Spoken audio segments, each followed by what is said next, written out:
धर्म में आज बात पूजा के एक ऐसे विधि विधान की जिसमें समाई है समस्त भगवानों को प्रसन्न करने की शक्तियां, जो दिला सकती हैं आपको देवी देवताओं से मनचाहा वरदान, जो दूर कर सकती है आपके समस्त दुख। जी हाँ, ये चमत्कार आपको दिखा सकती है परिक्रमा।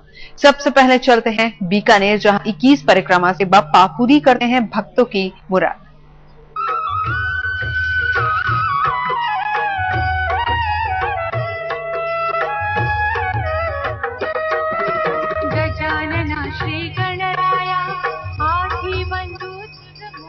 सफेद आग के गणपति सिर पर विराजते हैं सूर्य। 21 परिक्रमा से करते हैं पूरी संतान की हर कामना। रिद्धि सिद्धि के दर्शन से घर आता है धन वैभव। मंद मंद मुस्काते मनोहरी बप्पा का ये रूप बिना कुछ कहे ही हर लेता है भक्तों के हर दुख।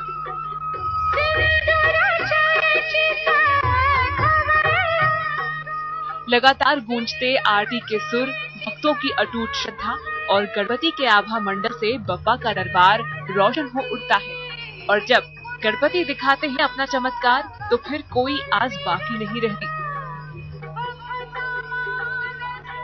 जीवन सफल हो जाता है।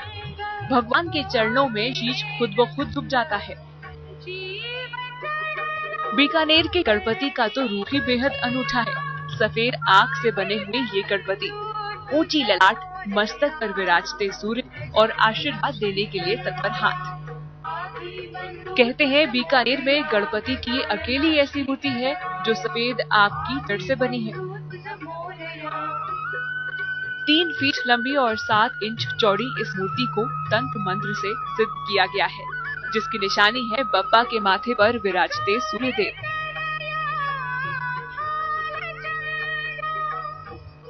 इसलिए भगवान की ये मूर्ति सर्व कामना सिद्ध करने वाली भी मानी जाती है। बप्पा के बगल में विराजती हैं उनकी पत्नी रिद्धि सिद्धि। खास बात यह है कि ये तीनों ही मूर्तियां एक ही तने से बनी है। आप जिस मंदिर में खड़े हैं वो मंदिर जो है बीकानेर का सबसे प्राचीन मंदिर है और यहाँ पर श्री गणेश जी रिद्धि सिद्धि सहित विराजमान है। गणेश जी की जो प्रतिमा आप सामने देख रही है श्वेत आर्ट से निर्मित है। रिद्धि सिद्धि सहित रिद्धि सिद्धि जो है वो भी श्वेत आर्ट से निर्मित है और यह एक ही तने से है निर्मित है श्वेत आर्ट की गणेश जी। और श्वेत आर्ट जैसे कि श्वेत अर्क जैसे सभी कामनों को पूर्ण करने वाला है, उसी प्रकार यहाँ जो ये गणेश जी विराजमान है ये भी अपनी जो भी दर्शनार्थी आते हैं उन सभी भक्तों की जो है मनोकामना होती है, उन सभी संपूर्ण मनोकामना को पूर्ण करते हैं। बीकानेर के इस अनूठे गणपति मंदिर का लगभग 100 साल पुराना इतिहास है। उस समय बाबा बालकनाथ नाम के एक साधु हुआ करते थे, जिन्होंने एक अंग्रेज अफसर का इलाज कर उसे ठीक कर दिया। अंग्रेज अधिकारी ने खुश होकर बाबा को सफेद आग के वृक्ष की जड़ भेंट में दी। कहते हैं गणपति की मूर्त का निर्माण उसी जड़ से हुआ।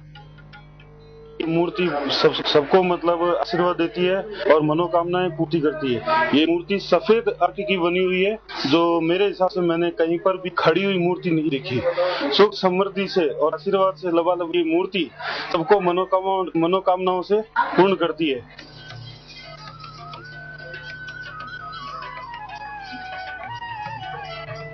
गणेशोत्सव के दौरान तो बप्पा अपने भक्तों के जीवन में चमत्कार दिखाते ही हैं। बाकी दिनों में भी उनकी कृपा पाने के लिए भक्त यहाँ आकर शीश नवाते हैं।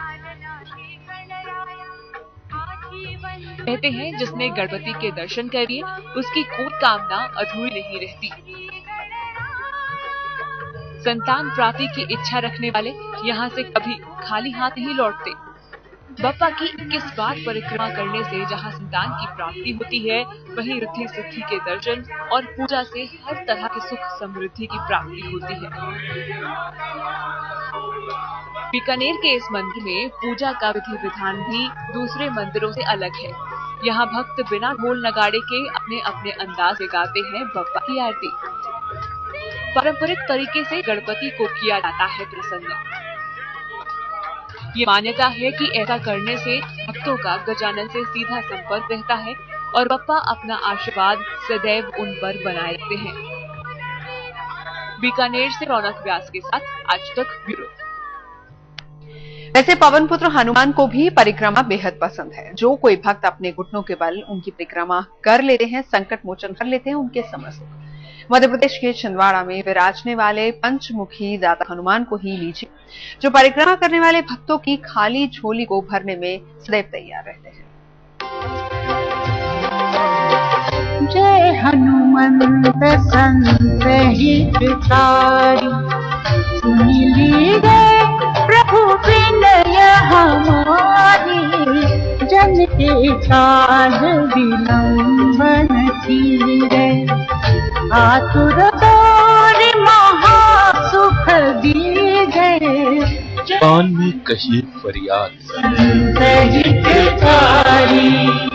लिख कर लगाइए गुहार, घुटनों के बल कीजिए परिक्रमा, हनुमान पूर्ण करेंगे आपकी हर इच्छा। अनोखी है रस्म, अनोखा है बजरंगबली के दरबार में गुहार लगाने का रिवाज। अनंत आस्था से श्रद्धालु करते हैं पवन पुत्र से भी। यहाँ पवन पुत्र सुनते हैं अपने भक्तों की पुकार और करते हैं भक्तों का कल्याण।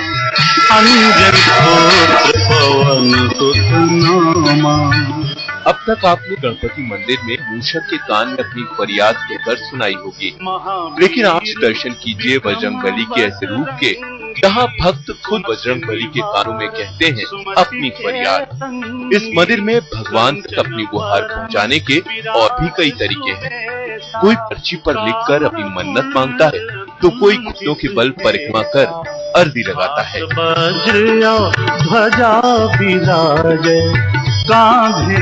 तो मैं जो भी व्यक्ति एक बार आता है वो हमेशा के लिए इस मंदिर और इस दरबार से जुड़ता है। सिर्फ कारण यही है कि जो मनोकामनाएं रहती है, क्योंकि तहसील परसिवन होने के कारण यहाँ पर तहसील के भी बहुत सारे कार्यक्रमों के लिए लोग आते हैं, अपने कार्यों को निपटाने के लिए आते हैं और वो भी अपनी आवेदन और अपनी बातें यहाँ रखते हैं और उनकी मनोकामनाएं पूर्ण होती है। इसी वजह से पूरे शहर के अंदर में इस मंदिर की अद्भुत शक्ति और अद्भुत चमत्कार के लिए ख्याति प्राप्त है। ये मंदिर इतना ज्यादा प्रसिद्ध है, यहाँ पे जो भी इंसान आते हैं, चाहे महिला हो, पुरुष हो, बच्चे हों, जो भी मनोकामना लेकर आते हैं, ये मनोकामना उनकी यहाँ पे पूर्ण होती है। विशेषकर महिलाएं जो अपने परिवार में अपने किसी परिवार के सदस्यों को लेकर अगर दुखी है या उनकी कोई बच्चों को लेकर मनोकामना है, वो यहाँ पर आके या उनके परिवार के पुरुष वर्ग अगर हनुमान जी के कानों में आकर कुछ मनोकामना मांगते तो ये जरूर पूरी होती है। यहाँ पर तो लोग बाग आवेदन भी करते हैं, उसके माध्यम से भी यहाँ पे मनोकामनाएं पूर्ण होती है। बजरंगबली का ये अनोखा धाम मध्य प्रदेश के छिंदवाड़ा में तहसील के पास बना हुआ है। हनुमान की मूर्ति पंचमुखी है, जिनके कान में भक्त बोलकर अपनी फरियाद लगाते हैं।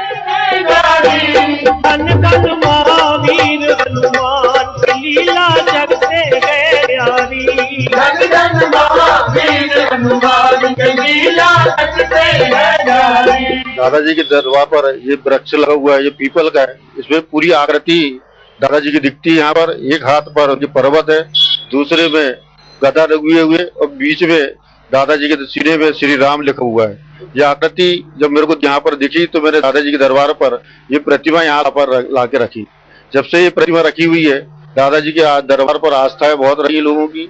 हर वर्ग के लोग यहाँ पर आते हैं और इसी दादाजी के दरबार पर ये मूर्ति रखी गई तो ये बहुत छोटी मूर्ति थी। वो पंचमुखी दादाजी की मूर्ति है और जो जयपुर से कारीगर द्वारा यहाँ पर बनवा के हमने लेके आए, जब से ये दादाजी की स्थापना यहाँ पर हुई।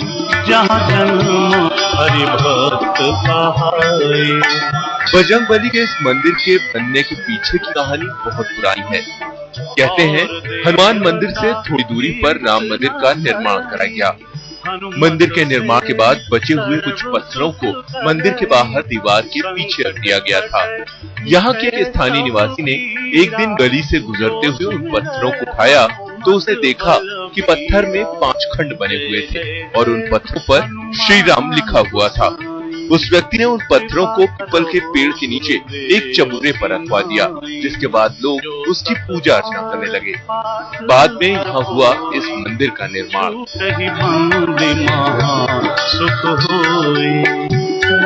पंचमुखी हनुमान मंदिर में भक्त बजरंगबली को पंचमुखी दादा की मड़िया के नाम से पुकारते हैं। भक्त इस मंदिर को सिद्धि का प्रतीक मानते हैं।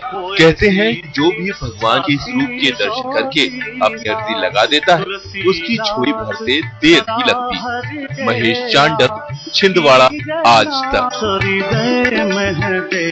और चित्रकूट में ही एक मंदिर ऐसा भी है जहां शिला की जाती है परिक्रमा। इस मंदिर में शिला रूप में बजरंगबली देते हैं भक्तों को दर्शन। कहते हैं ऐसा करने से कर से हमेशा के लिए छुटकारा मिल जाता है। आरती की जय हनुमान लला की, आरती की जय दिव्य हनुमान लला की, अलौकिक आरती की जय हनुमान लला की, अनूठी आरती की जय।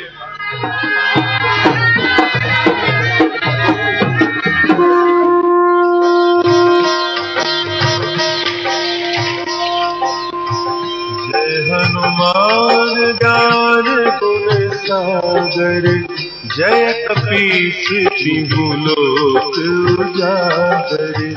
चित्रकूट में बनी हनुमान की इस मूर्ति को देखकर कुछ ऐसा ही एहसास होता है।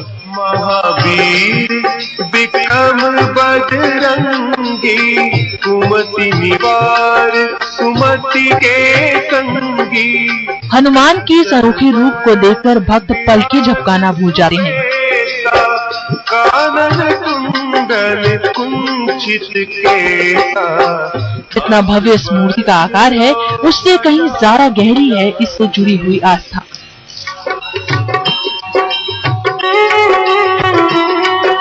कहा जाता है कि हनुमान के इस अनोखे रूप के दर्शन मात्र से ही भक्तों को हर तरह के ऋण से मुक्ति मिल जाती है। ऋण चाहे इस लोक का हो या परलोक का, शिला वाले हनुमान के दर्शन मात्र से ही मुक्ति का रास्ता खुलने लगता है। मेरी पुकार पवन सुत विनती बारंबार। मान्यता है कि हनुमान की इस मूर्ति के दर्शन करने से इस लोक के ऋण से तो मुक्ति मिलती ही है, परलोक के ऋणों से भी मुक्ति मिल जाती है। माता पिता के ऋण से मुक्ति के रास्ते पुराणों में बताए गए हैं, लेकिन अगर धरती पर इस कल्पना को कहीं सही आकार मिला है तो वो स्थान यही है।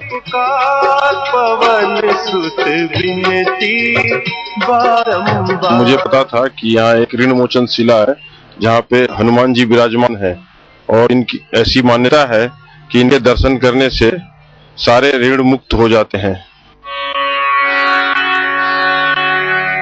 शिला वाले हनुमान के जन्म की कहानी भी कम दिलचस्प नहीं। कहते हैं वनवास के दौरान सीता की खोज कर रहे राम और लक्ष्मण की हनुमान से मुलाकात यहीं पर हुई थी। मान्यता है कि राम और हनुमान के मिलन की गवाह बनी शिला में आज भी हनुमान विराजते हैं, और हनुमान के ऋण से मुक्त होने के लिए ही भगवान ने उन्हें दूसरों के ऋण दूर करने का वरदान दिया था। मंगल मूर्ति राम दुलारे। हनुमान की इस दिव्य और अनुपम छवि के दर्शन करने के लिए दूर दूर से भक्त यहाँ पहुँचते हैं, बजरंगबली की पूजा अर्चना करते हैं और उन्हें प्रसाद चढ़ाते हैं। लेकिन उनकी पूजा तब तक अधूरी मानी जाती है जब तक वो इस शिला की परिक्रमा न कर लें।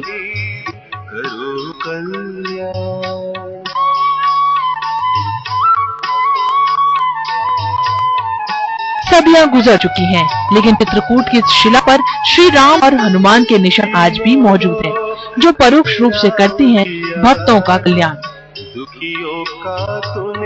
चित्रकूट से संतोष बंसल के साथ आज तक ब्यूरो।